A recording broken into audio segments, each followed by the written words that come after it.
The rope burned against Celestina's wrists as her father shoved her forward into the dusty clearing where the warrior waited. Blood trickled from her split lip, a parting gift from her stepmother's ring, and her torn dress barely covered the bruises that mapped her ribs like a constellation of cruelty. "Take her," Mayor Cornelius Wickham spat, his voice carrying the authority of a man who'd never been denied. "She's brought nothing but shame to our family name. Maybe your ... people can find some use for damaged goods." The warrior they called. Kestrel Nightwind didn't flinch at the insult. He stood motionless beside his paint horse, obsidian eyes studying not Celestina's father, but her. She'd heard the stories whispered in the mercantile, how he'd single-handedly held off 3 cavalry units at Devil's Canyon, how his arrows never missed their mark, how he could disappear into shadows like smoke. Half the town feared him. Other half wanted him gone. "The debt your son owes for burning our sacred grove stands at 50 horses, Kestrel said, his voice carrying the quiet menace of distant thunder. "Your daughter is worth perhaps ... too." Celestina's cheeks flamed. Even this stranger saw her as worthless. Her father's face purpled. "Now see here, you heathen savage. 3 horses. Kestrel continued as if Wickham hadn't spoken. "If she comes willingly." The words hung in the air like a challenge. Celestina raised her eyes to meet his, expecting to find the same contempt she'd grown accustomed to. Instead, she found something that made her breath catch patience. As if he were offering her a choice rather than accepting her as payment. "I won't be bartered like cattle," she said, her voice stronger than she felt. A ghost of a smile touched Kestrel's lips. "Good. Cattle have no spirit." He took a step closer, and she noticed he moved. Like water over stones fluid, deliberate, dangerous. "But spirits can be caged or set free. Which would you prefer?" Behind her, Wickham's hand found her shoulder, his grip tight enough to leave new bruises. "She'll go where she's told. The girl's been nothing but trouble since her mother died stealing food, consorting with undesirables, filling the other young women with rebellious ideas. Stealing bread for the widow Martinez when you cut off her credit," Celestina shot back, yanking free of his grasp. "And if teaching girls to read is rebellious, then I'm proud to be a rebel." Kestrel's expression shifted, interest sparking in those dark eyes. "You teach reading?" "I taught myself first," she said, lifting her chin. "From the books my mother left hidden in the root cellar. Then I taught others." Celestina. Her name on his lips sounded different, not like a curse or a burden, but like something precious being handled with care. "Do you choose to come with me, or shall I find another way to settle your family's debt?" The question carried weight beyond its simple words. She could feel the crossroads beneath her feet stay in perdition. Creak and face whatever new punishments her stepmother devised, or follow this dangerous stranger into the unknown. Her father's face had gone from purple to ash gray. What other way? Kestrel's hand moved to the knife at his belt with casual grace. "Debts can be paid in many currencies, Mayor. Some more permanent than others." The threat was subtle but unmistakable. Celestina saw her chance and seized it like a lifeline. "I choose to go," she said, stepping forward before her courage could desert her. "But I go as myself, not as payment for someone else's crimes." Kestrel nodded once, approval clear in his features. He untied a leather cord from his saddle and held it out to her, not rope or chains, but soft doeskin that would sit gently against her wrists. "Then come freely, Celestina of the books," he said, "and discover what it means to be treasured." The leather cord lay unused in Celestina's lap as they rode deeper into the canyon country. Kestrel had offered it not as binding, but as protection, something to convince any pursuing townsfolk that she was indeed his captive rather than his willing companion. The distinction, she was learning, mattered more than she'd first understood. Why? "Didn't you tie me?" she asked as their horses picked their way along a narrow ledge that overlooked a valley painted in shades of rust and gold. "Would you run?" His voice carried genuine curiosity rather than challenge. She considered it. Behind them lay Perdition Creek, where her stepmother Griselda would be celebrating her departure with a bottle of laudanum and plans to redecorate Celestina's room. Ahead lay uncertainty, but also possibility, the first she'd tasted in 3 years. "No," she admitted, "there's nothing back there for me." "Then why would I cage a bird that chooses to fly beside me?" The poetry in his words surprised her. The stories painted him as little more than a savage, but the man riding beside her spoke with the careful consideration of someone who'd spent time thinking about freedom and captivity. They made camp as the sun died behind the mesas, painting the sky the color of old blood. Kestrel moved with the efficiency of long practice, gathering deadwood and coaxing fire from tinder while she tended to the horses. She'd expected him to treat her as a burden or a prize, but instead he handed her tasks as if she were a partner rather than property. "You know horses," he observed, watching her check his paint's hooves for stones. "My mother taught me before she died. She said a woman who understood horses would never be completely powerless." The memory brought the familiar ache, but speaking of her mother to someone who listened without impatience felt like salve on an old wound. Wise woman. Kestrel settled beside the fire, close enough for conversation but far enough to avoid impropriety. "What else did she teach you?" "To read the sky for weather. To find water in dry country. To know which plants heal and which ones kill." Celestina settled across from him, surprised by his genuine interest. She said knowledge was the only inheritance that couldn't be stolen. Something shifted in his expression, a recognition that made her pulse quicken. "My grandmother said something similar.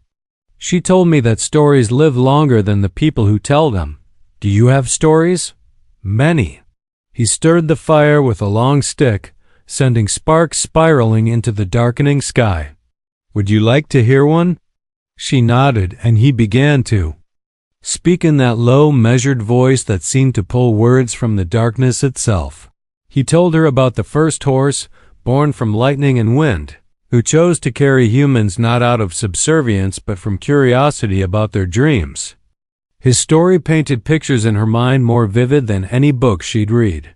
"Your turn," he said when the tale ended. "I don't know any stories like that. Tell me about the books you taught yourself from." So she did. She spoke of poetry that made her heart race and histories that revealed the world beyond Perdition Creek's dusty borders. She told him about the hidden alcove where she'd created a secret library for the town's women, and how reading had become an act of rebellion against those who believed women should remain ignorant and grateful. As she talked, she noticed how he listened, not waiting for his turn to speak, but absorbing her words like precious water in drought country. When had anyone last listened to her this way? "Cornelius Wickham is a fool," Kestrel said finally. "Because he gave me away. Because he failed to recognize treasure when it lived under his own roof." The firelight carved shadows across his strong features, making him look like something from legend himself. "His loss will be my gain, if you allow it." The careful courtesy in his words made something flutter in her chest, hope, perhaps, or something more dangerous. "What exactly are you asking?" "For time," he said simply. "Time to show you what it means to be valued for who you are, not punished for who you refuse to become." Celestina's first glimpse of Moonwater Village shattered every assumption she'd carried about Kestrel's people. Instead of a savage encampment her stepmother's whispers had conjured, she found herself looking down at a thriving community built into the canyon walls themselves, adobe houses with gardens climbing toward the sky, children playing in courtyards where fountains sang with falling water, and everywhere the sound of laughter mixing with the scent of bread and wood smoke. "It's beautiful," she breathed, and immediately felt foolish for her surprise. "Did you expect teepees and war paint?" Kestrel's tone held amusement rather than offense. "I expected." "I don't know what I expected." He'd crept up her neck. "The stories in town made your people sound like monsters?" An elderly woman approached them, her silver hair braided with turquoise beads and her face mapped with laugh lines. She studied Celestina with sharp, intelligent eyes. "Child, the monsters in this valley all wear white men's faces and speak of civilization while burning sacred groves." "Grandmother Ixchel." Kestrel dismounted and embraced the woman with obvious affection. "This is Celestina. She comes seeking sanctuary." Seeking or dragged? Ixchel's gaze remained on Celestina, missing nothing. "Seeking," Celestina said firmly, sliding down from her horse with more grace than she felt. "Though I admit I didn't know what I was seeking until I found it." Ixchel's weathered face creased into a smile. "Honest answer." "Come then, book teacher. Let's see if you're as brave with actions as you are with words." The title startled her. "How did you—" "Word travels fast in canyon country," Kestrel explained.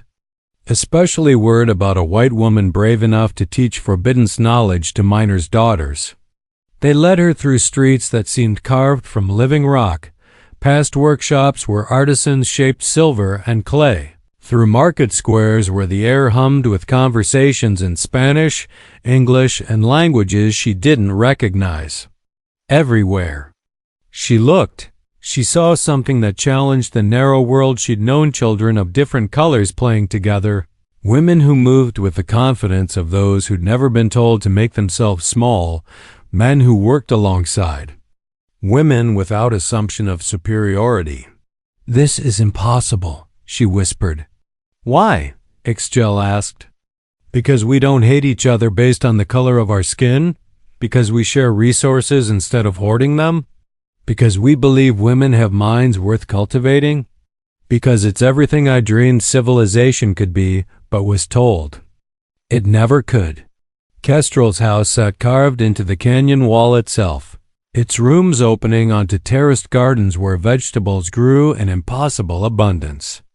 The space felt like a sanctuary, books lined shelves built into the living rock. Musical instruments hung from wooden pegs, and everywhere she looked, she saw evidence of a mind that valued beauty alongside practicality. "You live here alone?" she asked, running her fingers along the spine of a leather-bound volume of poetry. "I did." He moved through the space with easy familiarity, lighting oil lamps that threw dancing shadows on the walls. "The question now is whether you'd like to change that." The directness of his words stopped her cold. "You're asking me to ... I'm asking you to consider staying.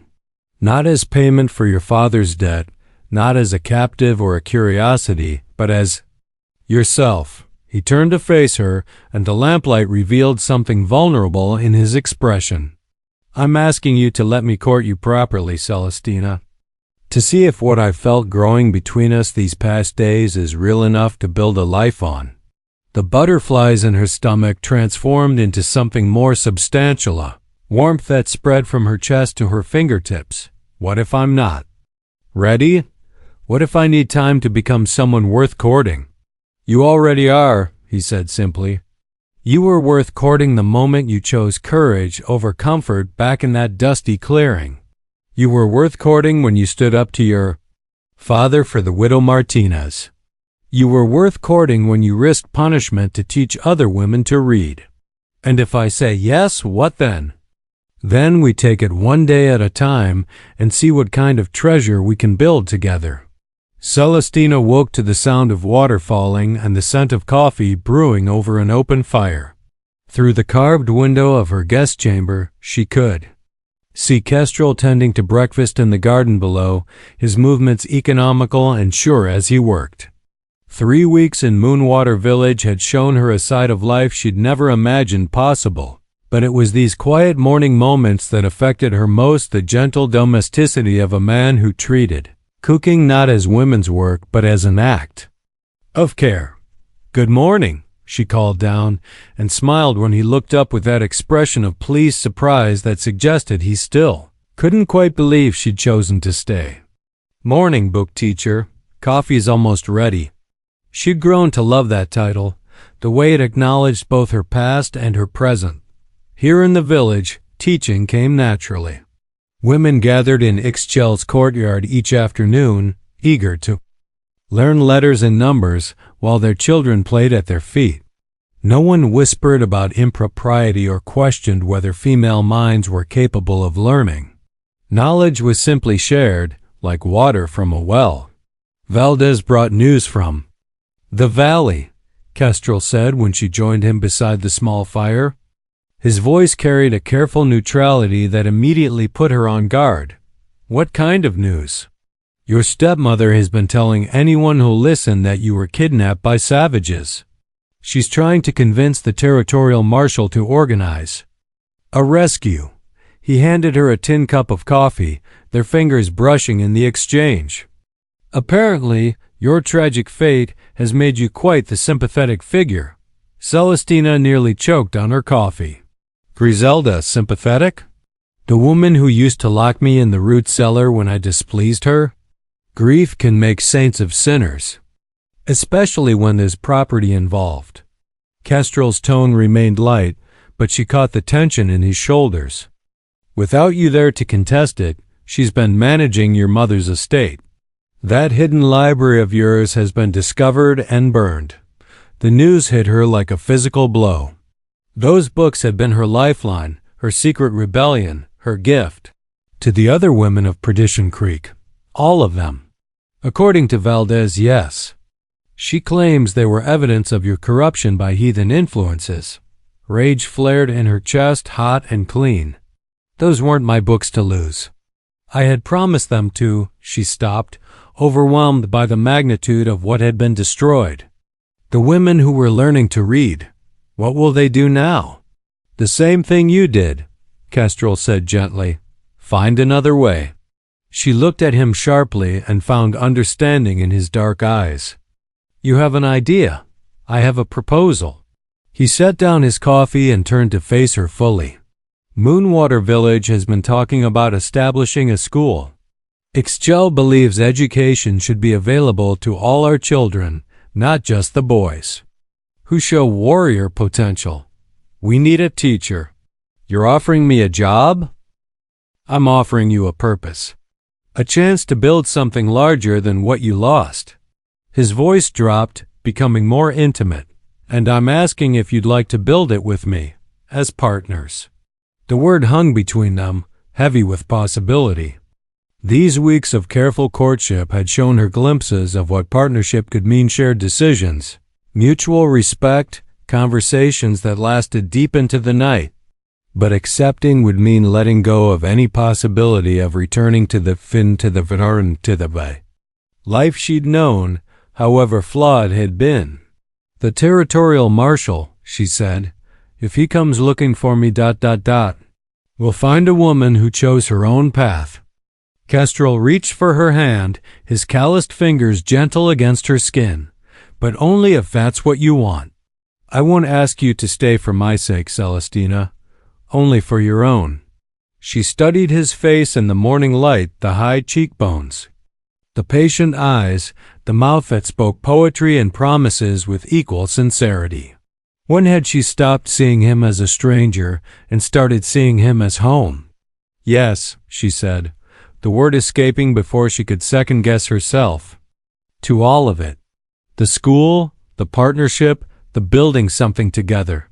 His smile transformed his entire face. "Then let's get started." The dust cloud appeared on the horizon 3 days later, churning up from the desert like an approaching storm.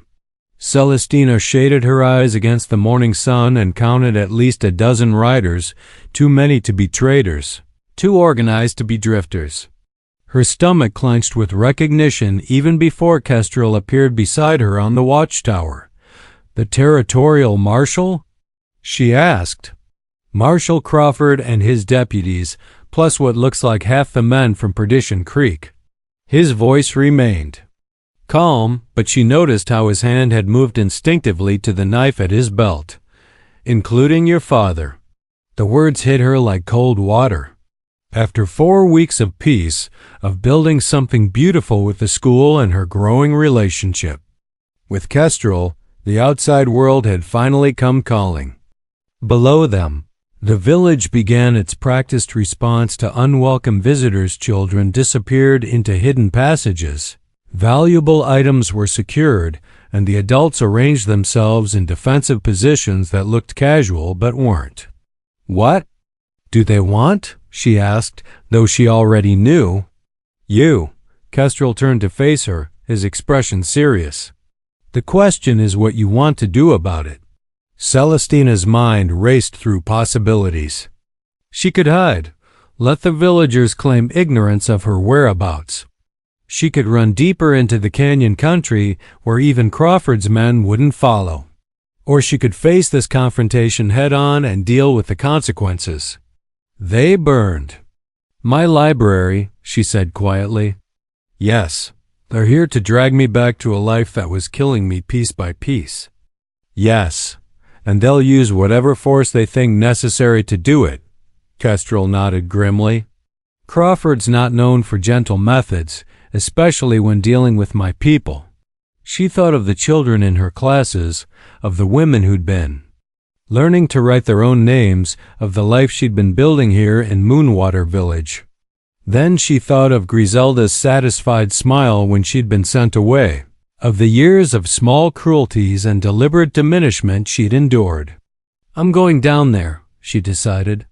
Celestina, not to go back with them, to end this. She turned to him, her jaw set with determination. They came here because they think I'm a victim who needs rescuing. Time to show them exactly how wrong they are. The confrontation took place in the village square, with Crawford's men arranged in a loose semicircle while the villagers watched from doorways and rooftops. Marshal Crawford himself was exactly what Celestina had expected: weathered face, cold eyes, and the kind of authority that came from never being questioned. Miss Wickham, he said as she approached, your family's been mighty worried about you, have they? She kept her voice level, professional. How thoughtful of them to express concern after giving me away to settle a debt. Crawford's expression didn't change. Your stepmother says you were taken against your will, coerced by these people into staying here. My stepmother lies as easily as she breathes, Marshal. I'm here by choice. Choice? Her father's voice cracked like a whip across the square. You're a woman, Celestina. You don't get to make choices that shame your family. The words might have wounded her once. Now they simply revealed the smallness of the man who'd spoken them. I've brought no shame to anyone, Father, but I can't say the same for you. You will come home, Cornelius Wickham snarled, or I'll have every man Jack in this village arrested for kidnapping. On whose authority? Kestrel stepped forward, his presence subtle but unmistakable. This is sovereign territory, Mayor. Your jurisdiction ends at the canyon mouth. Crawford's hand moved toward his gun. That's where you're wrong, Breed. My jurisdiction goes wherever American citizens need protecting. The insult hung in the air like poison, and Celestina felt the ching. Temperature in the square dropped several degrees. Around them, she could sense the villagers' tension ratcheting higher, hands moving closer to weapons. This was the moment that would define everything. Would she let others fight her battles, or would she finally claim the strength she'd been building all these weeks? Marshal Crawford, she said, stepping between the two men. I believe you've misunderstood the situation. Celestina's voice cut through the tension like a blade through silk, drawing every eye in the square to her. She'd never commanded this kind of attention before, but weeks of teaching and being valued had changed something fundamental in her. Bearing. She stood straighter, spoke clearer, and for the first time in her life felt truly powerful. Marshal Crawford, she repeated, I need to correct some misinformation you've been given. Crawford's weathered face creased into a patronizing smile. Now, miss, I understand you might be confused after what you've been through, but I'm not confused. Her words stopped him mid-sentence. I'm the most clear-headed I've ever been. And I need you to understand that I was never kidnapped. Celestina? Her father warned, his voice carrying the old authority that used to make her shrink. Don't make this worse for yourself. Worse? She turned to face him fully, this man who'd shaped her childhood with disappointment and shaped her adolescence with neglect. How exactly could my life be worse than it was in Perdition Creek? Locked in root cellars for teaching other women to read? Beaten for giving bread to hungry widows? Treated like property to be bartered away when convenient? Murmurs rippled through Crawford's men. Several of them had daughters, wives, sisters. The picture she was painting didn't match the tragic rescue narrative they'd been sold. That's not, Cornelius began. It's exactly how it was. Celestina's voice grew stronger with each word. And when your gambling debts to Blackjack Morrison came due, what did you do? Did you sell your saloon? Your house? Your precious reputation? She shook her head. No. You sold me. Handed me over like a sack of grain to pay for your son's crimes. Rutherford was protecting our property. Rutherford was drunk and angry and decided to burn down a sacred grove because he didn't like sharing water rights. The truth poured out of her like water from a broken dam. He nearly started a war. And you expected me to pay the price for his stupidity. Marshall Crawford shifted uncomfortably. This wasn't the story he'd been told, and the ugly ring of truth in her words was harder to dismiss than her stepmother's theatrical grief. Even so, he said carefully, you're still a white woman living among hostiles. Hostiles? Celestina's laugh was sharp as broken glass. Marshall, do you see any hostility here? Any weapons drawn? Any threats made? She gestured around the square where villagers watched with wary calm. The only weapons I see are pointed at children and teachers and farmers, who've done nothing but offer sanctuary to someone who needed it. Now see here, Crawford began. No, you see here. The command in her voice surprised even her. I am 22 years old, of sound mind, and perfectly capable of making my own decisions. I choose to live here. I choose to teach here. And I choose to marry here when the right man asks me properly. She felt Kestrel's sharp intake of breath behind her, but didn't turn around. This moment belonged to her, and she was claiming every second of it. Furthermore, she continued, pulling folded papers from her dress pocket, I've documented every abuse I suffered in Perdition Creek, complete with witness statements from the women who saw the bruises and helped tend my injuries. I've also documented the illegal seizure of my mother's property by my stepmother during my supposed captivity. Crawford's eyes narrowed. What are you saying? I'm saying that if you try to force me to return, I'll file formal complaints with the territorial governor about the corruption in Perdition Creek, about mayors who use their daughters to settle gambling debts, about property theft, about officials who failed to protect citizens from domestic violence. She smiled, and there was steel in it. I've learned to use more than just books as weapons, Marshall. The silence stretched like a held breath. Finally, Crawford looked from her to his men to the watching villagers. This isn't over, he said quietly. Yes, Celestina replied firmly, it is. 6 months later, Celestina stood in her wedding dress beside the waterfall that gave Moonwater Village its name, watching the sun paint the canyon walls gold and red. The gown was unlike anything Perdition Creek would have considered proper turquoise silk traded from Mexican artisans, embroidered with silver threads and patterns that told stories of wind and water and growing things. It was beautiful, exotic, and perfectly suited to the woman she had become. Nervous?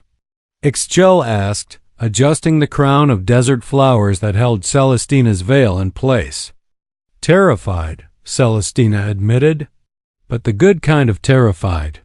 Like standing at the edge of a cliff and realizing you have wings. The older woman's eyes crinkled with approval. That's exactly what love should feel like. The ceremony itself would have scandalized her former neighbors. There were no church bells or stern ministers, just the entire village gathered beside falling water to witness two people choosing each other freely. Children scattered flower petals while musicians played guitars and flutes, and when Kestrel appeared at the far end of the natural aisle, Celestina's breath caught in her throat. He wore traditional wedding attire, soft leather decorated with beadwork that caught the light, his long hair braided with silver and turquoise. But it was his expression that stopped her heart wonder and joy, and a love so profound it seemed to transform the very air around him. "Celestina of the books," he said when she reached him, using the name that had become as much hers as the one her mother gave her. "Do you choose to walk this path with me?" "I do." The words came easily, without hesitation. "Do you choose to treasure what we build together?" "For all my days and all my dreams," he replied. They exchanged rings made from silver mined in the canyon walls, spoke vows they'd written themselves in 3 languages, and when Ixchel pronounced them married, the celebration lasted until dawn. Painted the sky pink and gold. Later, much later, they sat together on the terrace outside their bedroom, sharing a bottle of wine and watching the stars emerge one by one above the canyon rim. Celestina had changed into a simple dress, but Kestrel still wore his wedding shirt, and she loved the way the moonlight played across the intricate beadwork. "Do you ever regret it?" he asked quietly. "Leaving everything familiar behind?" She considered the question seriously. "I regret the pain it caused some people. Not everyone in Perdition Creek was cruel. There were women who needed what I was trying to teach them. But regret choosing you? Choosing this life?" She shook her head. "Never. Even when Crawford comes back with more men? Even then." She leaned against his shoulder, solid and warm beneath the soft leather. "We'll face whatever comes together." The territorial marshal had indeed returned twice more, each time with different legal strategies and increasing frustration. But Celestina's threats had proven prophetic. Her documented evidence of corruption in Perdition Creek had reached sympathetic ears in the territorial capital, and Crawford found himself facing more questions than he could comfortably answer. "School's enrollment doubled again this week," she said, changing the subject to something that brought only joy. "We'll need to hire another teacher soon. Valdez's daughter speaks 4 languages. She might be interested." "Perfect." Celestina smiled, thinking of the adobe building they'd constructed specifically for education, with its large windows and carefully chosen books and walls covered with student artwork. "Your grandmother was right about stories living longer than the people who tell them." But she forgot to mention that sometimes the stories we tell can change the world. Kestrel's arm tightened around her. "What story are we telling?" "That love is stronger than shame. That treasure isn't always what people expect it to be. That sometimes what looks like an ending is actually a beginning." She turned to face him. This man who'd seen worth in her when she couldn't see it herself. That 2 people who choose each other freely can build something more beautiful than either could create alone. "I like that story," he said, and kissed her beneath the canyon. Stars dot, and they lived it, day by day, for all the years that followed.